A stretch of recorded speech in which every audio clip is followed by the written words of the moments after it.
Alright, ladies and gentlemen, welcome back to another Abyss run where today we're going to be trying to build the two strongest teams possible using some of the strongest DPS and supports in the game.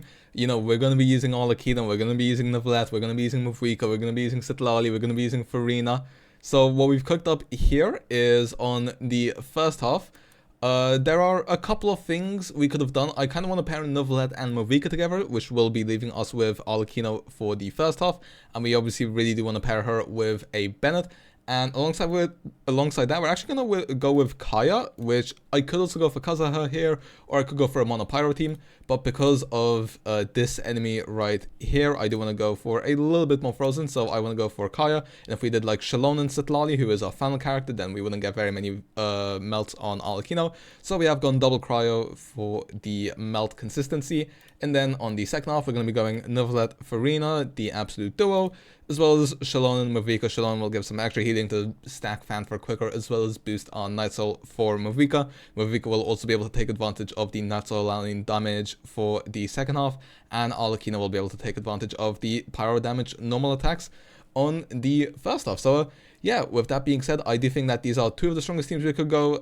Technically, I could go for Mavuika in the first half instead of Arlecchino and then go for like a Baiju on the second half. Problem is we want a little bit of pyro here for these cryo enemies. So yeah, that's the rationale behind these teams. If you guys can think of any better teams to use in Abyss, or maybe specifically just in this Abyss, let me know down below. But with that being said, I'm just going to hop right into my run. One other thing I should mention is that if you guys know anything, you know that I pulled a double Arlecchino. So to try balance out, I mean, first of all, we have citlali who has shield, so it should negate the interruption resistance from the C1.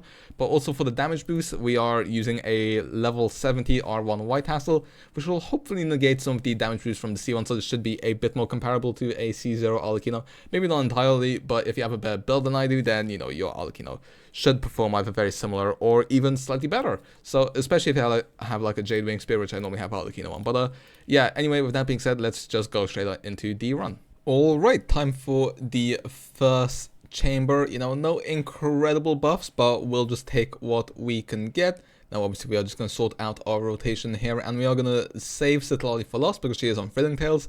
So she will be giving Arlecchino an absolutely massive attack buff. We've not hit for less than 100k. Now obviously, you know, there is the normal attack damage boost here, so since we're doing some big melt hits, as well as the Bennett buff, all citlali buffs, and the, is it 40% pyro normal attack damage? Something like that. So yeah, we are going to hit some nutty numbers right here. But you know, oh, okay, I think I saw a 200k there if I'm not mistaken.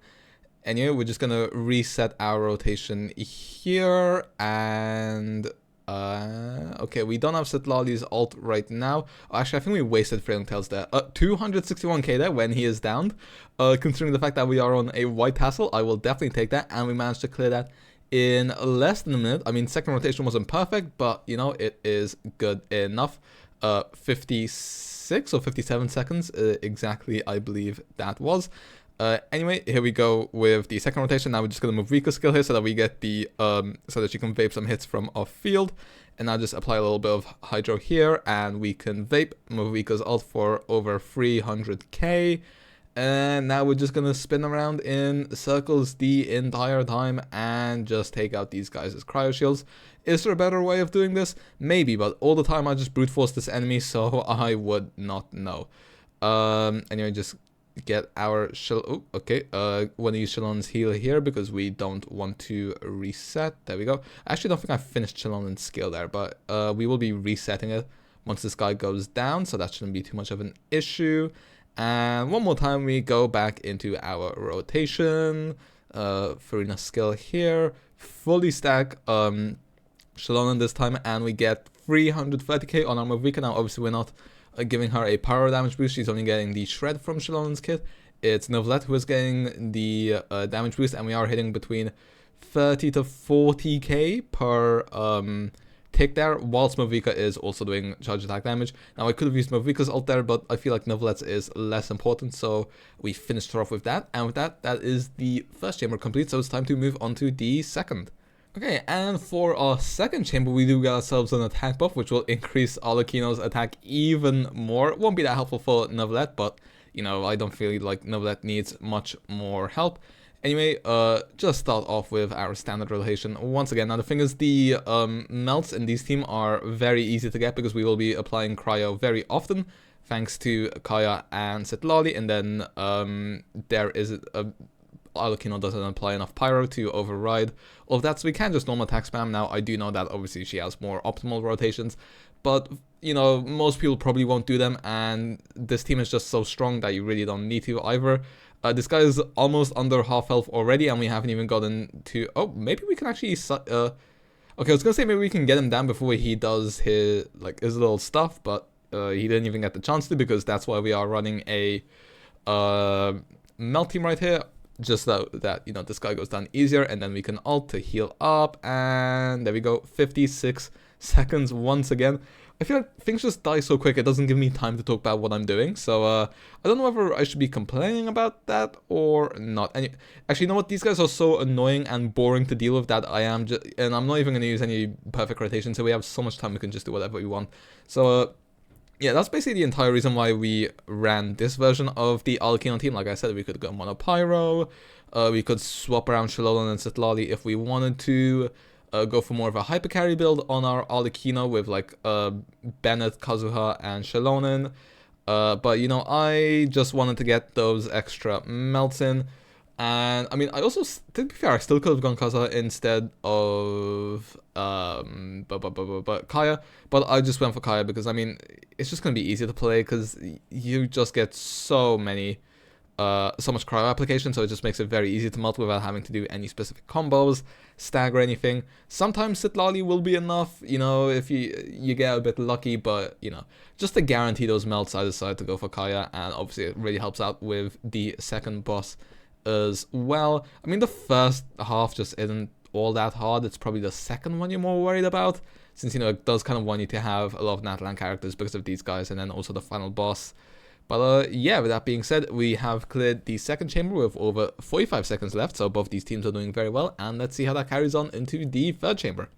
Alright, and now it is final chamber time, and we will actually get ourselves both a normal and charge attack buff, which is going to be pretty huge for us here.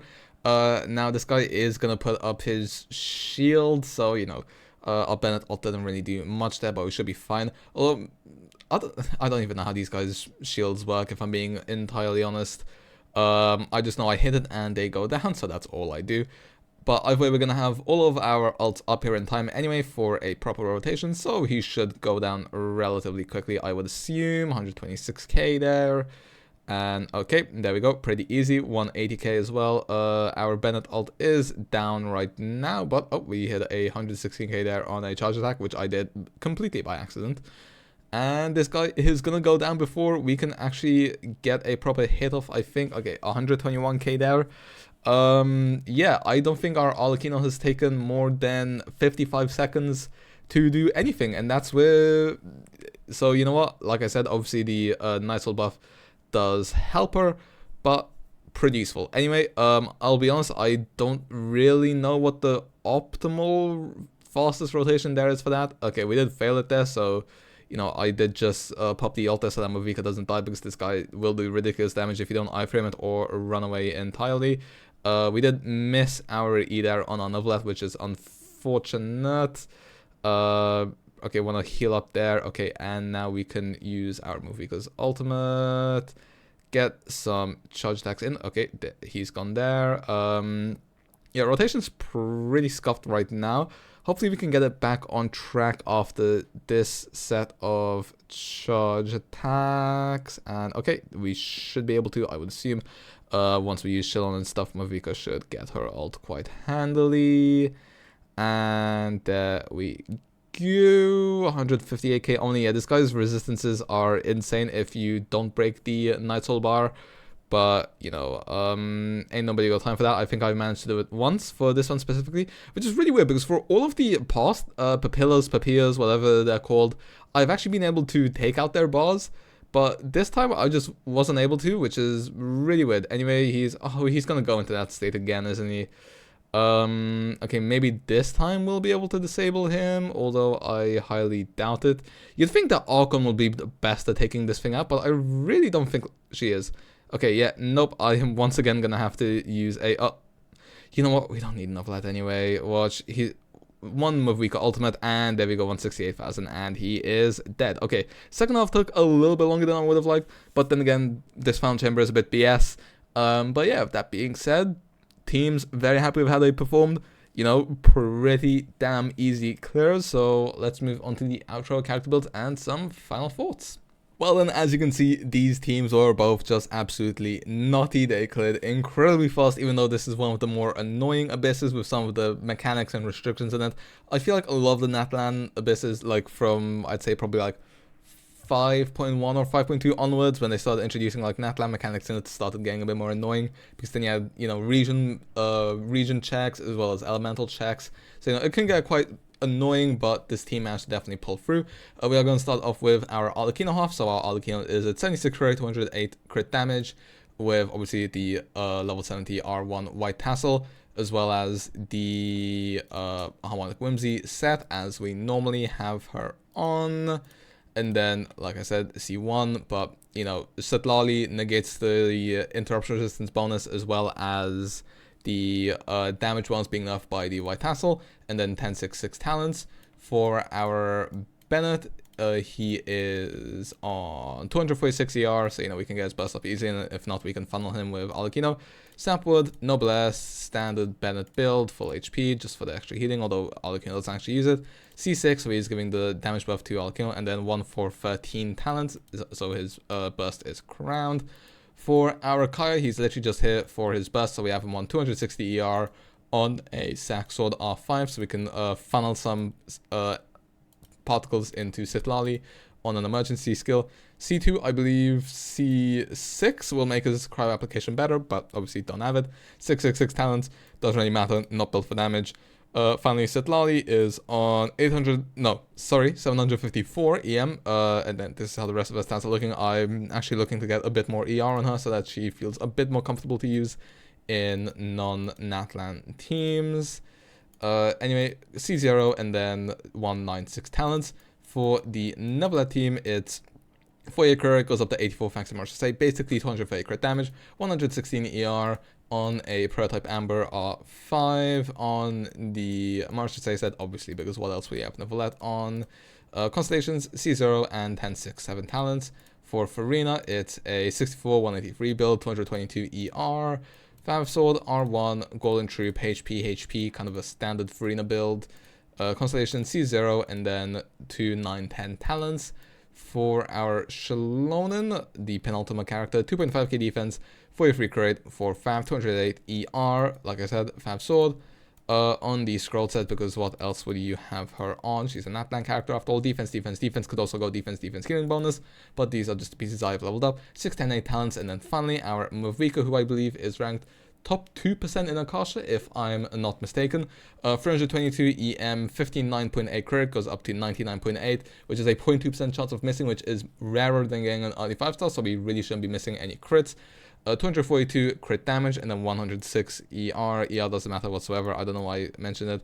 Serpent Spine, could technically level up an EM weapon, although I almost feel like this is more unobtainable for more people. I actually think Wolf's Gravestone might be the most relatable weapon I have, but I just have the Serpent Spine leveled right now. Hopefully it doesn't make too big of a difference. Actually, you can get Blackcliff, which should perform pretty similar to Serpent Spine, so yeah, if you're wondering what weapon to use on Mavuika, I'd say Blackcliff is a pretty good shot, and then you also want to overcap on crit rate. For our pieces, this is just how the quality is looking. I mean, I don't think they're the best, but, you know, they definitely get the job done. We have the 100 to, what was it again? 100, 242 crit ratio. You know, we could go for more crit rate here, but, you know, it has EM, and that's what I prioritize a bit more. And then C0 and 179 talents. Have not had the chance to crown her alt yet, although hopefully that will come soon. So yeah, with that being said, hopefully you guys enjoyed, and I will see you guys next time.